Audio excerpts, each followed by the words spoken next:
Jesus allowed himself to be tempted by the devil.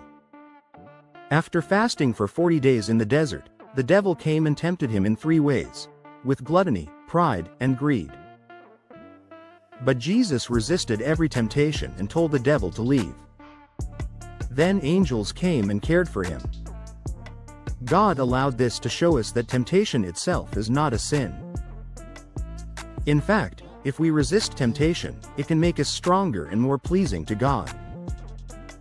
When we fight temptation bravely, God blesses us and draws us closer to Himself. Actual sin is any deliberate thought, word, action, desire, or failure to act that goes against God's law. 1. There are 2 kinds of sin: original sin and actual sin. Original sin is the sin we inherit from Adam. Actual sin is the sin we personally commit. When people talk about sin, in general, they usually mean actual sin. To sin is to disobey God and reject His love. It means taking the good things God gives us and using them against Him. 2. No human being is completely free from sin.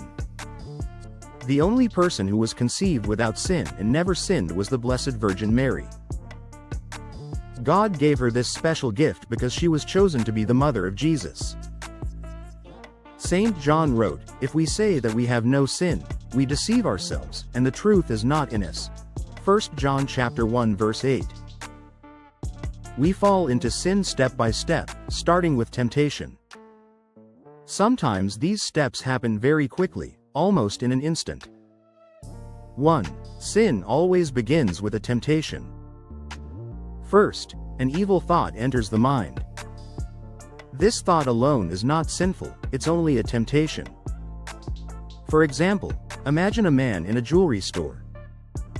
The clerk looks away, leaving a diamond ring on the counter. The man suddenly thinks, "I could take that ring and no one would notice." That thought is a temptation, not a sin. 2.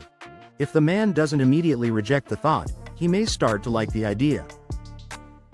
Thinking about it and enjoying it a little means he's giving partial consent, a small sin.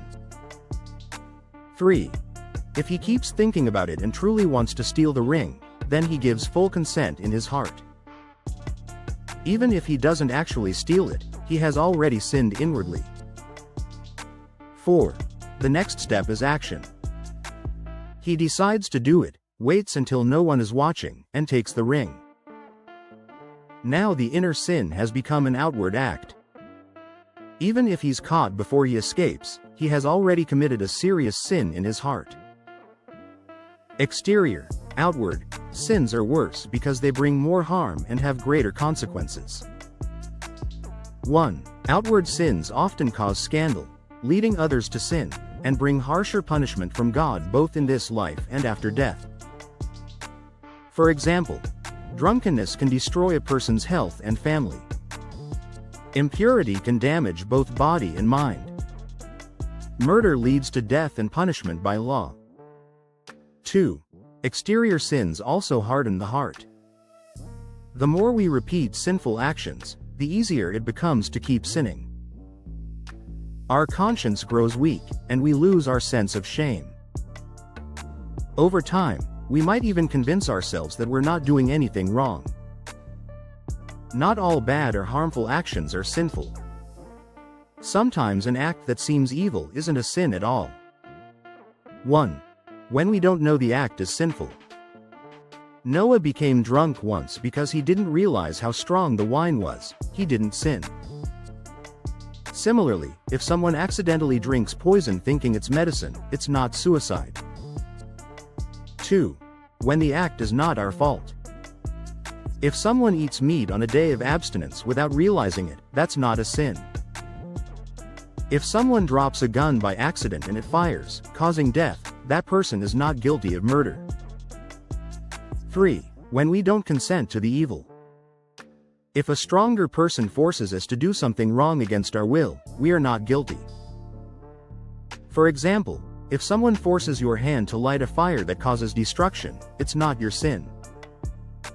In the same way, if you don't agree with a bad thought, it's just a temptation, not a sin. We can share in another person's sin when we help or encourage them to do wrong. 1. We take part in another's sin when we give advice or encouragement, command it, give consent, provoke it, flatter or praise it, stay silent instead of speaking up, help or protect it, or fail to stop it when it's our duty to do so. Parents, leaders, teachers, employers, editors, and others in authority can all share in others' sins if they allow or encourage wrongdoing. If you cause someone else to sin, you are as guilty as if you had done the act yourself. 2. In fact, someone who tempts another person into sin is often more guilty than the person who gives in. Jesus said, "Whoever causes one of these little ones who believe in me to sin, it would be better for him to have a great millstone hung around his neck and be drowned in the sea." Matt 18:6. There are two main kinds of actual sin: mortal sin and venial sin. 1.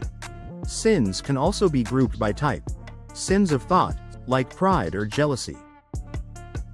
Sins of desire, wishing for something sinful. Sins of word, saying hurtful or angry things. Sins of deed, doing something wrong, like stealing. Sins of omission, failing to do what's right, like skipping Mass on Sunday. 2. Sins are also divided into our own sins and the sins we share in by helping or approving others. We should never be overconfident or proud of avoiding sin. The ability to resist temptation comes only from God's grace. As St. Paul wrote, "Let him who thinks he stands take heed lest he fall." 1 Cor. 10:12. Having a humble sense of our weakness helps protect us from sin.